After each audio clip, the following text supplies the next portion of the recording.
I've driven someone's Miata, and I get into the car, and I just like I can't drive this car. Also, it's a Miata. It's even if you're not claustrophobic, somebody might see you. Welcome to the Beacon House Podcast, recorded live in Knoxville, Tennessee.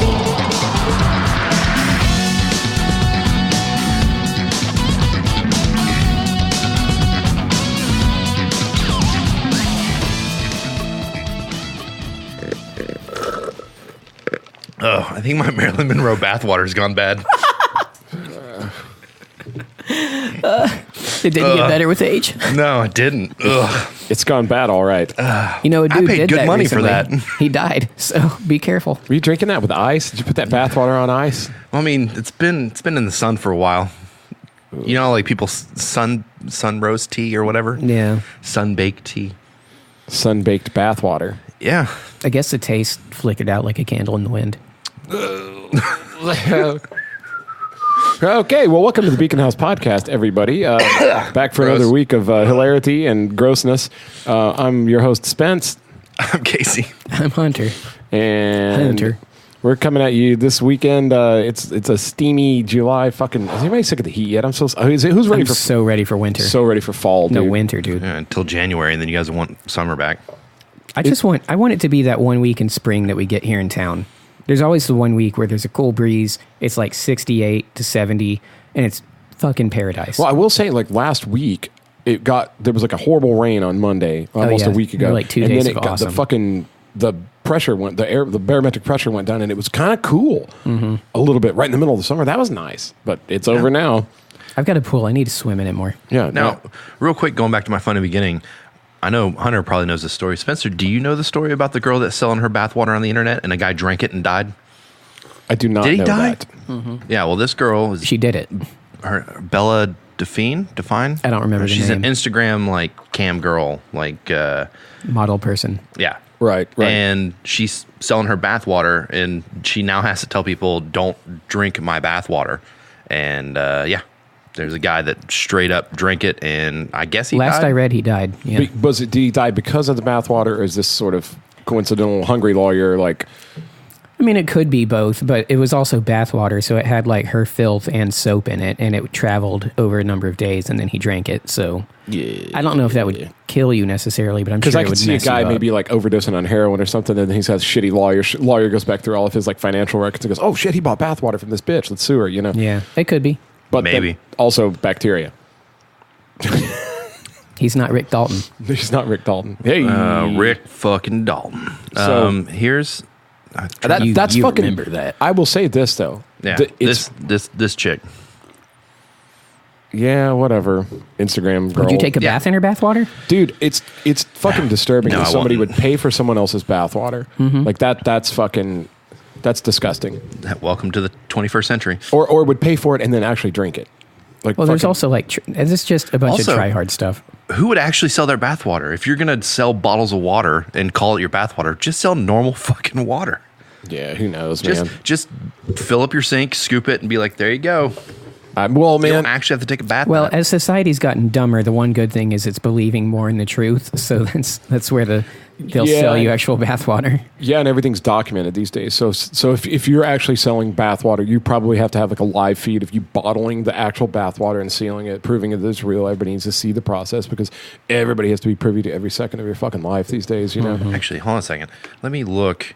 I could see that being hard for her to fake that, or somebody demanding a refund if they just got regular tap water or something like. You know, I want to see. All sales final. That's all you have to do. that's all you have to do. Yeah, the fucking discussion. This discussion is gross. You know? Yeah. I tasted the bathwater and I didn't get nearly enough toenail in it. Oh, It seems like you were wiping a lot that week. I would like my money back, you know? I wanted more of the inner thigh. I expected some scaly ass head skin and some pubic hair. Why don't you put it in a pie and Yeah. give it to me? Yeah. Bake it. Okay, well, I can't find it. What I was trying to find out, and I don't think I wonder if her account got deleted because what I showed you wasn't her actual account, but she has like millions and millions. I think she's the most popular person on Instagram. Shit. So selling her bathwater at like, let's say $20 a pop. You know how much money she just made off that? Hey, man, I'm I'm a fan of commerce. If somebody's buying, sell. You know, it's so fucking gross. But dude, speaking of people that are popular on Instagram, I would like to point out. You guys may have already seen this. Something we talked about back in October. Christine McConnell, who had that phenomenal fucking show, that weird like craft cooking, Curious Creations of Christine McConnell, got canceled on Netflix. What? Yeah, it was canceled months and months ago. It was real sad and all this stuff. Well, now she has a series back on YouTube. It's production, and it's her like the first episode is her like fixing this crazy couch. It's like a fold-out couch she got, which is generally considered cheap throwaway trash, and she makes it into this fucking awesome thing. But she's back.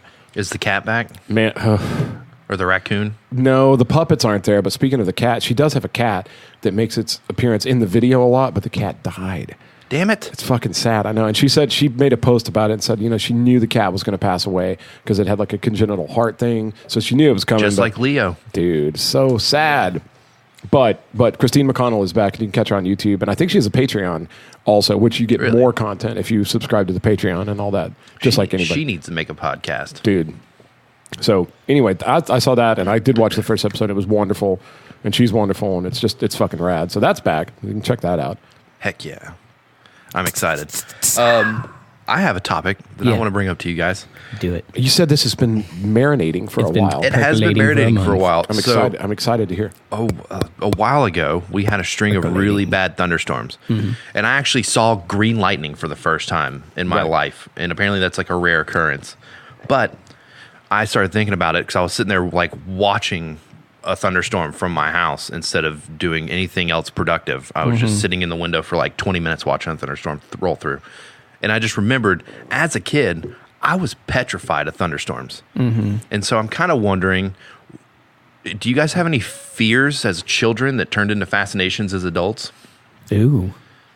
Like fears that became fascinations? So I'll just, as a child, I watched the made-for-TV movie Night of the Tornado. I don't know if you guys remember that. Mm. It was about this tornado that blows through this town, killing a bunch of people, and then the storm turns and it comes back through the town and rips it through again. Oh, and it's supposed to be like this horror movie where it's like the tornado's super silent for some reason and people don't see it coming. And so that's actually pretty horrifying. Yeah, my parents were like, yeah, it's a made-for-TV movie, it'll be fine. And it petrified the shit out of me. I was mortified. Yeah. Anytime I saw dark clouds, I'd be playing baseball in Little League and I'd see a dark cloud roll in, hear thunder, and I'd be like, Coach, we got to come off the field. They'd call me the weatherman because I was just mortified. I would go and hide under my bed, hide under a blanket, whatever I could do to get away from a thunderstorm. And then one year at the beach, there was a thunderstorm that rolled in off the coast. Yeah. And you could see it like miles away, and the thunderstorm was just kind of rolling through. You see streaks of lightning. It looked really cool. And my dad was on the back porch watching it, and he was like, I was like, oh, thunderstorm. And I started freaking out. And he was like, it's not coming anywhere near us. Just sit down and watch it. And from that point on, I've been fascinated with thunderstorms and tornadoes and like Mother Nature, things like that. I don't know that I had like a fear that turned, or phobia that turned into fascination, but I remember being horrified at the idea of a tornado as a kid. And also, I remember seeing the movie Twister when it came out, and I remember it being like, nobody had actually seen anything like a tornado depicted that up close. I mean, it was all, at the time, now it's very, very dated CGI, but like, it was stunning to see these people drive right up to a tornado and try to like study it, and all this shit happens. And rest in peace, Bill Paxton. Yeah, rest in peace. In the neighborhood that I grew up in, there was actually a house not terribly far from ours that got absolutely leveled by a tornado. God. None of the other houses on the street were hurt. It just like came down the street and hit one house and then went over. They're so weird, the behavior of tornadoes and stuff, which I think is fascinating to learn about and hear about the destructive power. And like they'll say a tornado can pick a cow up and set it down miles away unhurt. It can also turn a cow into almost just like a fine red mist. Mm-hmm. A tornado's been known to like skip. Like, it'll go down the street and destroy houses and then just skip a house randomly. And then it's also been known to drive a broom straw into a telephone pole. Shit. Bizarre things like that it's capable of doing. And I think they've talked about how to measure the force in the middle of a tornado. But the scariest tornado I've ever heard about, and it's from, again, everybody, stop what the fuck you're doing. Go listen to Dean Del Rey's Let There Be Talk podcast. Find the Bill Paxton episode and listen to him talk about the research he did for the movie Twister. He talks about the biggest, scariest tornado that ever happened, the tri-state tornado, about 100 years ago, went across the Midwest. Most tornadoes at the bottom are not terribly big, and they're still that destructive. This fucking tornado was a mile wide Jesus. And it destroyed like multiple cities. It was this. You can go still take a tour of the path of the tri-state tornado, and the stories are just insane about when the people like that evacuated the towns and they came back, what they found. Because tornadoes are so fucking bizarre. Yeah. The stuff they found would be like one of their relatives still sitting in their rocking chair, but dead, with no house around them at all. Just suck the air out. Yeah, crazy stuff, man. So I think tornadoes are fucking horrifying. I guess that qualifies because I was if I thought a tornado was coming when I was a kid, I was very scared. And now I'm fascinated to hear about it. I still wouldn't want to be near one, but somebody told me if you ever hear somebody, if there's like a bad storm, a lot of rain and shit going on, and somebody goes, it's a tornado, it's not. There's no tornado if there's rain. Yeah. When the tornado is coming is when all the rain stops and all the leaves hang down and all the air pressure disappears. That's when you better get the fuck safe. And it's weird too because from looking at videos of it, it literally is just pouring rain, and then all of a sudden it just like that stops. It just cuts. Yeah, and it's almost like the skin on your scalp starts to tighten up, and there's no wind, no anything. And that's when it's like right fucking behind you. That's great. It's creeping up. You turn around, it's like, oh, damn, I almost got you. I'll tell you another thing too, man. Like the other thing people talk about a lot, hurricanes and shit. I remember I was at the beach one time with my girlfriend and her family. This is a long time ago. But we were at the beach in, I think, Clearwater, and there was a Category like 5 hurricane coming. And I was like, hey, there's a hurricane coming. We need to get the fuck out of here. And they were like, it'll be fine. We'll leave tomorrow. And I was like, And the morning of, they were like, yeah, I guess we better get going. There's a storm. I mean, they were treating it just like it was a regular storm. And there were 7-foot waves at the beach right where we were staying. And I was fucking terrified at how slowly everybody was like leaving the beach, to get out of there. But I was thinking like, dude, the hurricane's going to fucking kill us. When I lived in Florida, a tropical storm rolled in and I was panicking. And everyone's like, it's fine. I was like, it's a Category 2 hurricane. They're like, it'll downgrade before it hits the coast. And I was like, no, but it's like right on top of us. They're like, it's really not though. And literally 2 days later, it showed up and it was just a really bad thunderstorm. And I was like, oh, okay. Yeah. And they're like, yeah, the Gulf really doesn't. And then I left. And then 3 years later, that hurricane, last year, Hurricane Michael, I think, blew through Panama City and leveled it. And I had friends that lived in Panama City who had to like uproot their entire lives. And they live in North Carolina now because their home got destroyed. Shit. So I was like, God, okay. Yeah. I don't know, man. What about you, Hunter?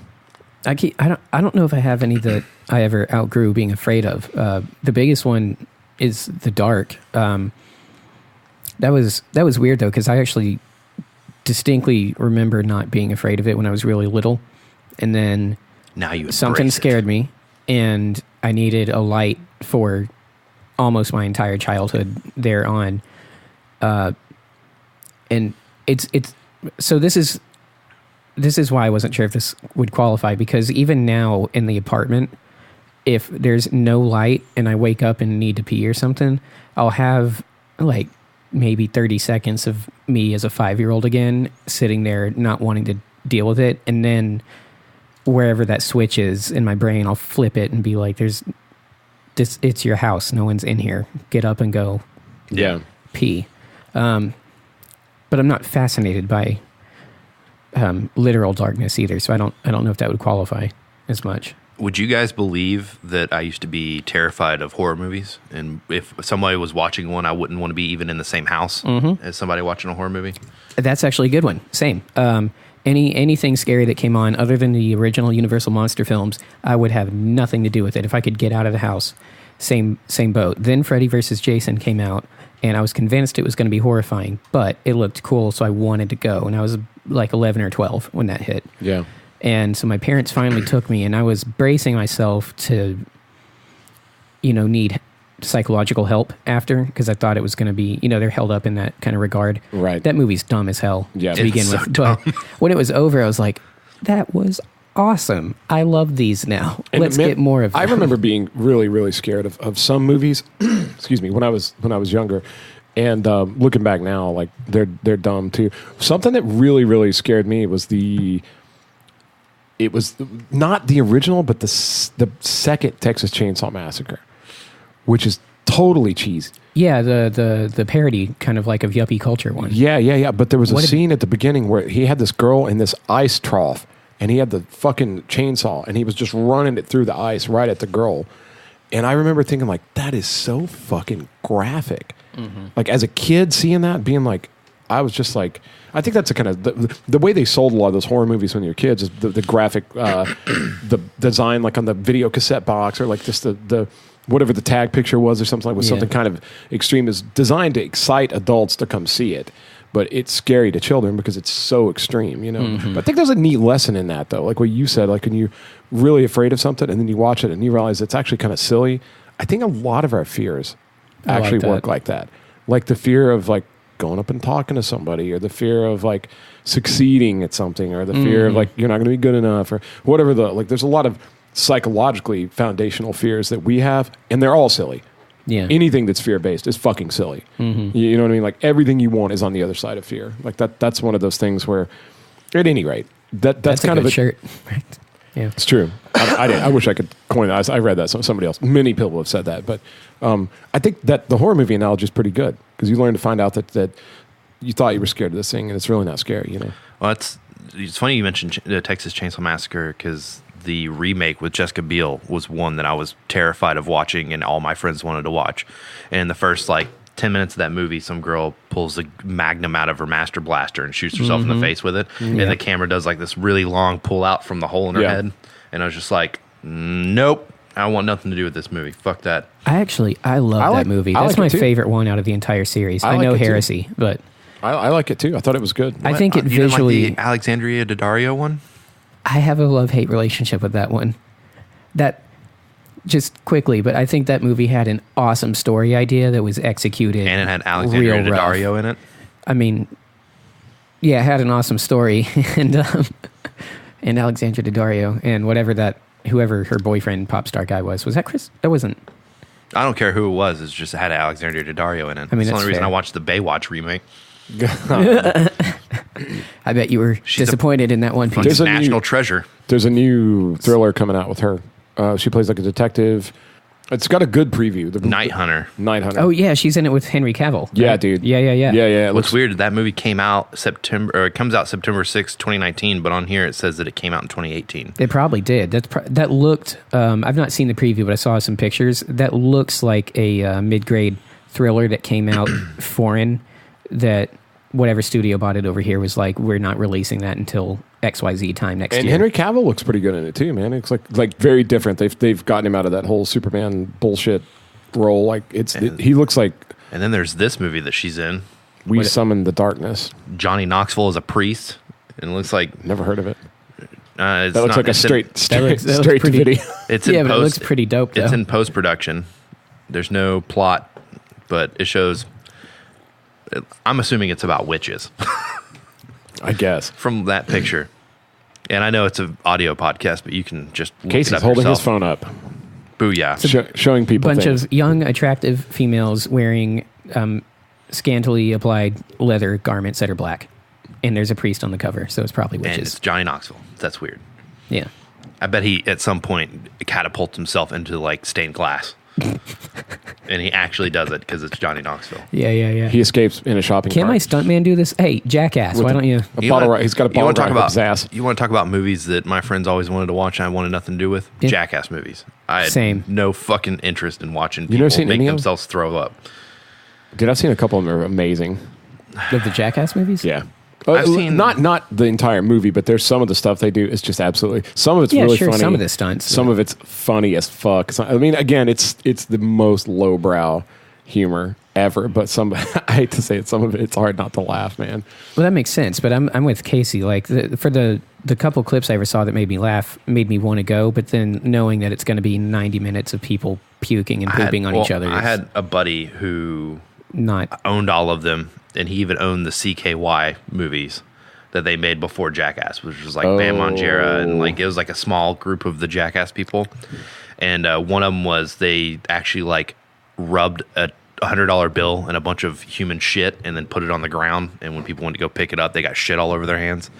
Oh my god. Oh, totally. Yeah. Another one was I think it's awesome. Another one was a dude was sprinting down the street and taking a shit at the same time. And it's just it's fucking gross, man. Dude, there's I a have lot of no them. interest A lot in of it. them are where they have to jump a bicycle into something, and it'll be just a bunch of thorn bushes or something, and they'll have a cape on and this weird pink diaper, and it's fucking hilarious.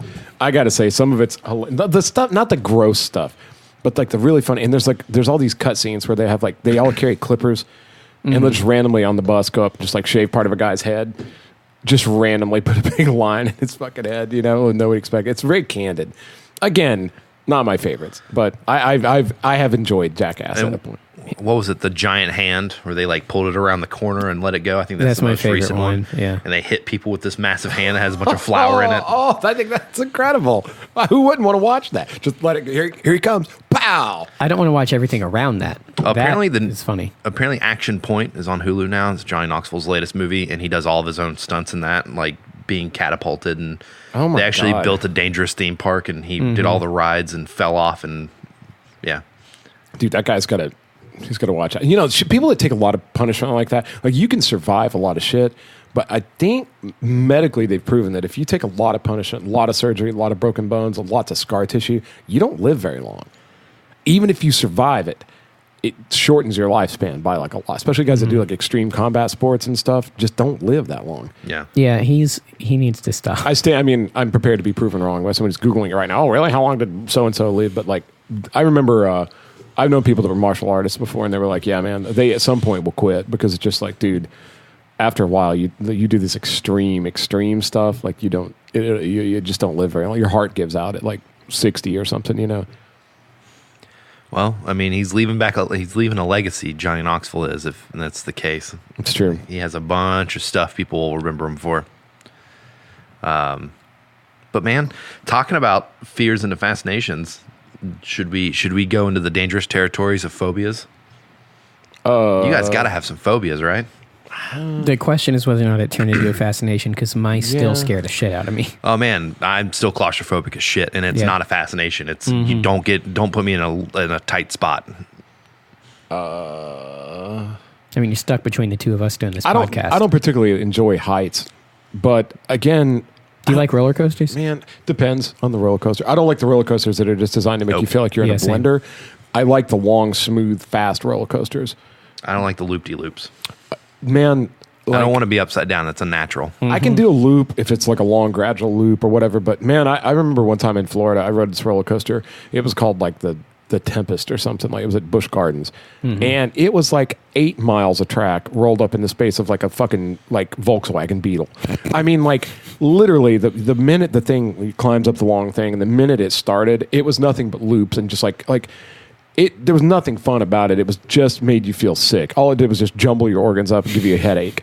And I was like, who the fuck? And then now the girl I was with was like, oh, let's ride it again. And I was like, how about you ride it again? I'm going to go over here and barf next to these Yellow Jackets at this fucking concession stand. Because I feel like ass. That is so accurate. Yellow Jackets next. Yeah. Oh, dude, when we used to go to the zoo, this time of year, anytime you go by a trash can, there's Yellow Jackets. At the zoo, I would always go, hey, look, dear, the Yellow Jacket exhibit. But I have gotten on a roller coaster, I think maybe at Dollywood or something. It was like a much smoother, longer... It was really fucking cool, and it was a lot of fun to ride, and there was minimal loops. There weren't pointless loops. It just feel like it was maybe designed better. So I don't know, man. I don't like being high because I feel like I could fall, but if I'm really high up, like I don't mind being on the top of a building. You and I have that in common. If there's like a rail, like there's we went to the Jessica and Aaron's birthday party downtown on top of the new Hyatt place. Yeah. That wasn't scary. I actually love being up really, really high, but if I feel unstable in the slightest, I don't like more to than feel 5 like I'm feet near up. the edge of something, or like there's a shitty rail that won't hold me if I happen to trip or what. Like I don't like the feeling of danger. I don't like. But I don't see what I mean. It's weird, man. It's the more you look into understanding your fears, phobias make less and less sense. But at the same time, you feel how you feel. So I don't know. Do you think that's born out of physical trauma?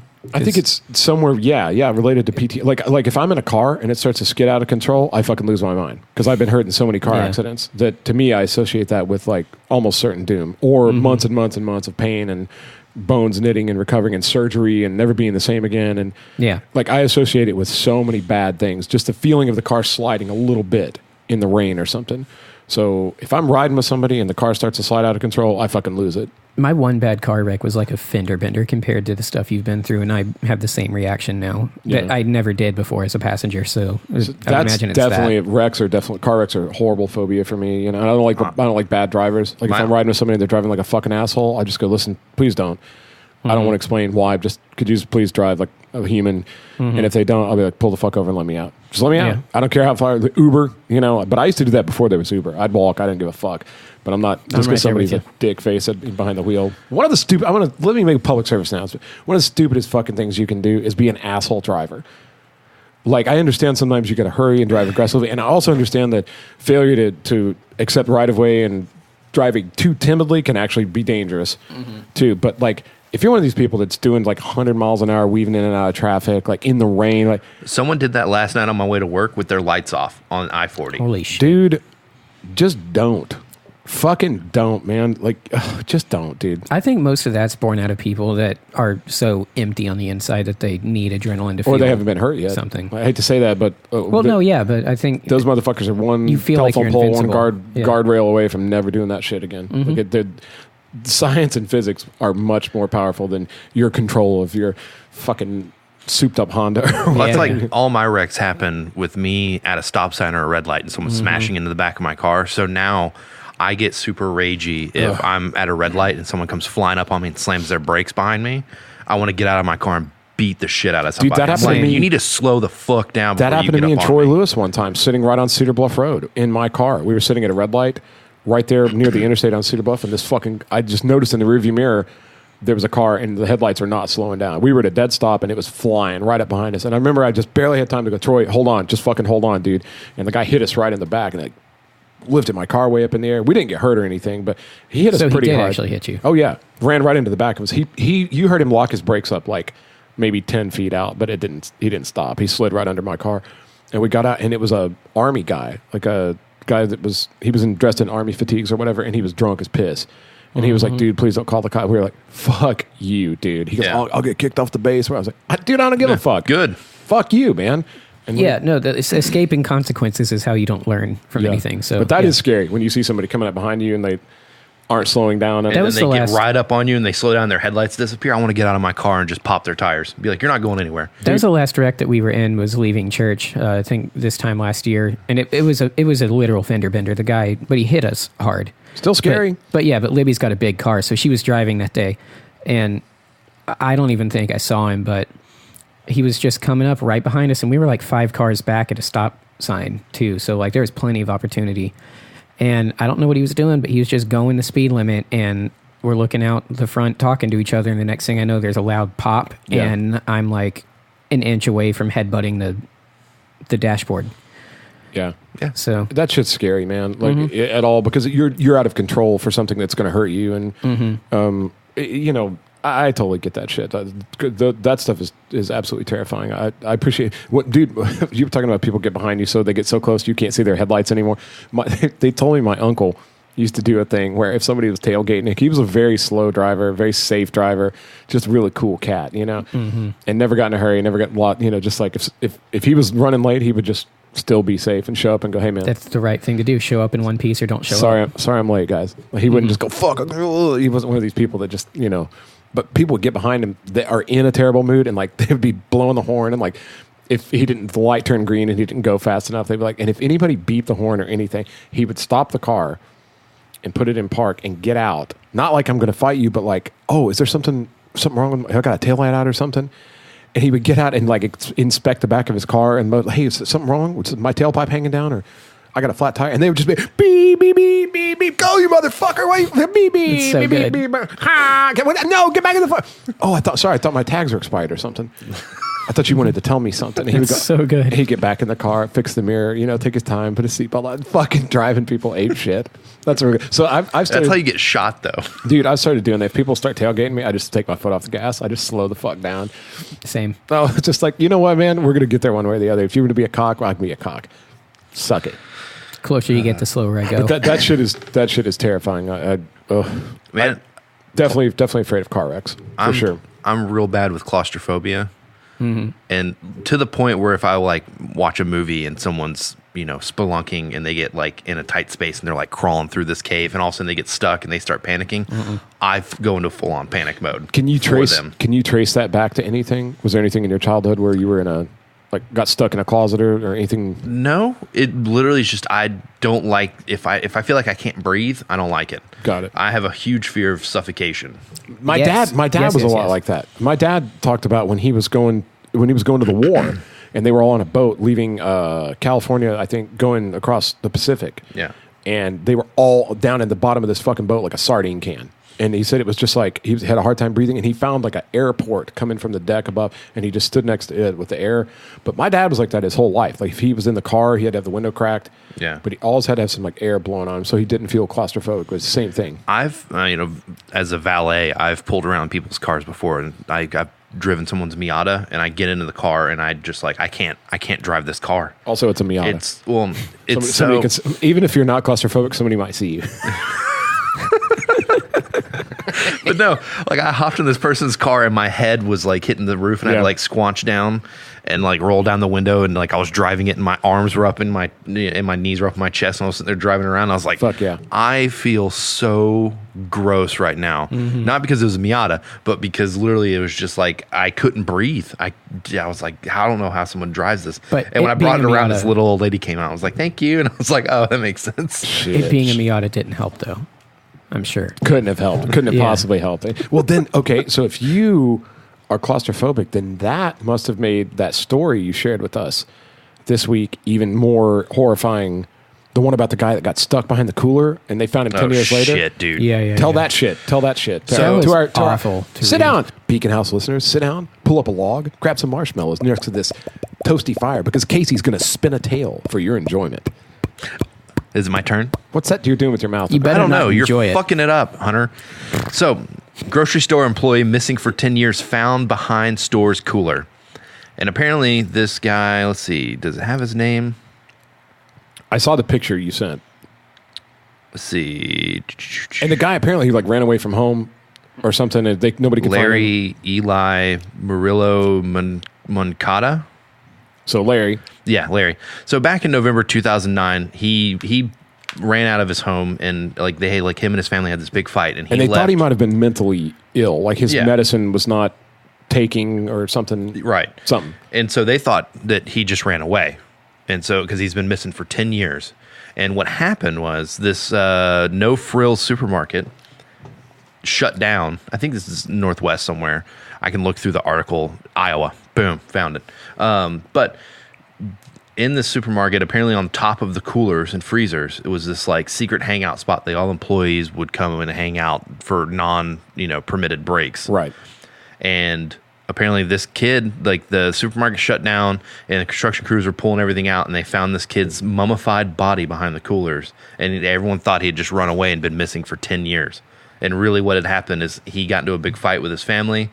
They thought that maybe his medicine wasn't working. He was, had some mental problems. And they just assumed that maybe he went to work off the clock and went to this place to hang out because it was the only spot that he could, go. Somewhere he could hide. Right. And then at some point he slipped and fell behind the coolers, and the humming from the fans and the compressors and stuff like that from the coolers muffled his cries for help. Shit. And Imagine what the last thoughts in your mind. or 2 days of that guy's life were like. Like you've already been there for a while. Nobody's coming. Nobody can hear you. You've already screamed until your throat. And you can hear other people too, I'm sure. Fuck. I read that story. I read the whole article. You can find it on CNN. I mean, it's can't probably even not imagine. much different from an animal being caught in a trap or something. Yeah. Just thinking like, well, Here we go. Here I am. Fuck, man, that's fucking scary. I think that, and that's another giant fear. I think for a lot of people is just that the fear, the feeling of helplessness. Well, I mean, just having to go through all 5 stages of death by yourself in this situation in your own mind, like going through the whole like denial. What are the 5 stages of death? 5 stages of, is it 5 stages of death or grief? I think grief is what you're thinking of. Denial, acceptance, bargaining, all that stuff. Oh, that's the Reason Defined wrote their album about Yeah. all the stages of grief. Yeah, 5 stages of grief. But I think most people, if like, I think you would still go through that, right? Probably. You yeah. would still like, I'm sure he had denial at one point, was like, no, I'm stuck, but someone's going to find me. That's not a big I'll deal. be out of here in a minute. And then anger, probably being like, no one's when the first step doesn't happen. Yeah, and then he has anger of being like, no one's gonna fucking find me. How dare they not even think about looking up here? Bargaining, trying to like bargain with some greater power to help free him from the situation. Depression, and then acceptance. Fuck.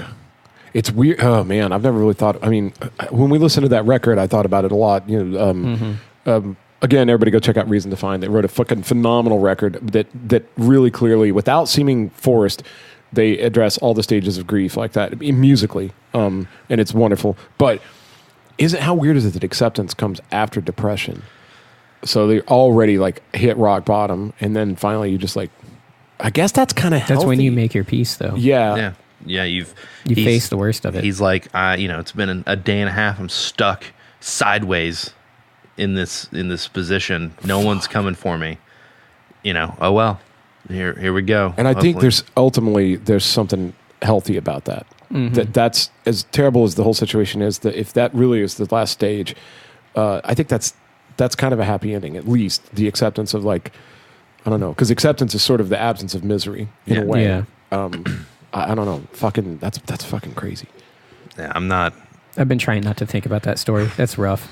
Yeah, it really gets my heart going thinking about being like putting myself in that guy's shoes. Well, and again, not to make a big fucking metaphor out of everything, but just like the fear thing, like turns out those scary movies are just kind of silly. Well, so are a lot of your fears. That guy was trapped almost hopelessly. Well, so a lot of people do wind up being trapped by one thing or another, either like a horrible job, a terrible relationship, or just like something they can't get past. An addiction. Mm-hmm. I think a lot of people are trapped by addiction. Whatever's holding you back. Like, there's probably a lesson in there. You know what I mean? And somewhere, I think it could lead to all those stages of grief: anger, bargaining. Addicts always bargain. Mm-hmm. They always. Well, give me 2 more weeks to think about it. Stephen King said that. When he said, his family goes, hey, look, we're going to leave if you don't stop drinking and using drugs. And he goes, can I think about it? They always try to bargain, like to get that. That's part of that personality. But I don't know, man. Just like that guy was trapped, I think maybe the things that trap us. This sounds so fucking esoteric, like I sound like a fucking hippie. Like fucking the things that trap us, maybe there are lessons in there too. Like something that traps you that you can't escape. Like, let's say your job.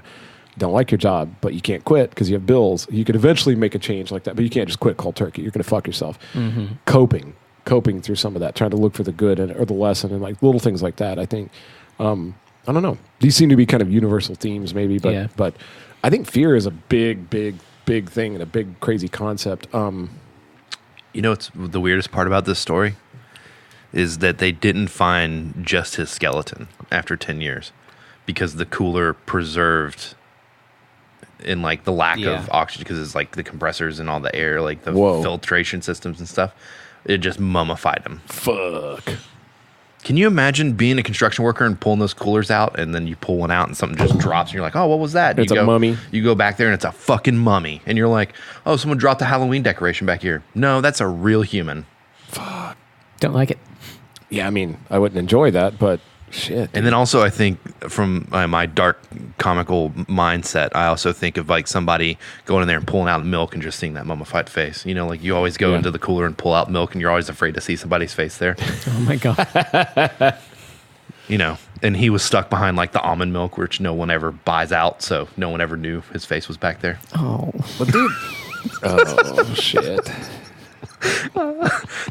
Thanks for lightening the load. I'm sorry. Whenever something gets serious, I got to make a joke about it to lighten shit up. Dude, well, think about this too, man. Like so many things that people are scared of, or afraid of, or just situations that seem horrifying to you. Think of all the trouble we go out of our way to recreate those feelings. Like we go to the haunted house, we watch a scary movie.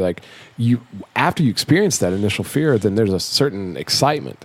Then you want to go back to that. It's challenging the beast kind of thing. Challenging the beast. Well, when it comes to horror movies, I just love it. Like, someone loves a roller coaster is why I love horror movies. It's like the adrenaline rush you get when you're scared. Yeah. And I'm just like, I need that. I like that. And that's probably a big component towards conquering a lot of that fears and stuff. Like understanding the excitement and fear, and that I don't know, maybe the whatever the thing is that paralyzes you, maybe replacing that with like an excitement. Yeah. You can move forward at that point, maybe. And that's why I like a lot of shitty horror movies that a lot of people don't like, is because they probably had like one or two good scares, and that's all I needed to get my adrenaline going. I was like, yeah, that's fucking cool. Yeah. Well, and I feel largely the same way about rock music. Like, I find something good in all of it. You know, I just need, same thing. It doesn't take a lot for me to get my fix on the things that I use as my currency. You know, like the things that gets me out of the house and gets me down the fucking road. You know. Yeah. Well, guys. Is this coming to an end? This is the wrap up. Yeah. Hunter, you got anything? No. No? I've been nursing a headache the whole time. Oh, You fucking sucks. bitch. It's fine. Well, Does your husband know you're here? well, guys, once again, thanks for listening. Please, Thank you, Dill, for please letting me like, take care of subscribe, Nancy. all the stuff. You know, hit us up on social media. Let us know. We will be coming up, but you know, we're getting close to another live event where we'd like to have you guys come out and join us. The last one was a fucking blast. Everybody, it's great. They're always great. So you guys let us know if you have any questions or anything you want us to talk about, and let us know what scares you. Let us know if you have any fears, if they were phobias, if you had a fear that turned into a fascination, if you have any observations about overcoming fear, any of that stuff. I think that's pretty fascinating. I think nobody is free of those trappings. Everybody's got some shit that fucks them up, or they get afraid and they have to eventually overcome that, you know. It's kind of a Halloween episode in July. I liked it. Halloween in July. So, well, one of the reasons we enjoy Halloween at all is because the excitement of being scared by something. Yeah. Night of the Devil. House of the Devil. No. Balls of the devil. Ooh. Hot tamales. Devil balls. Hot tamales. Devil balls. Give me that enchilada, baby. Are you making horse noises? The fuck are Get you the doing? fuck out of here. Oh my.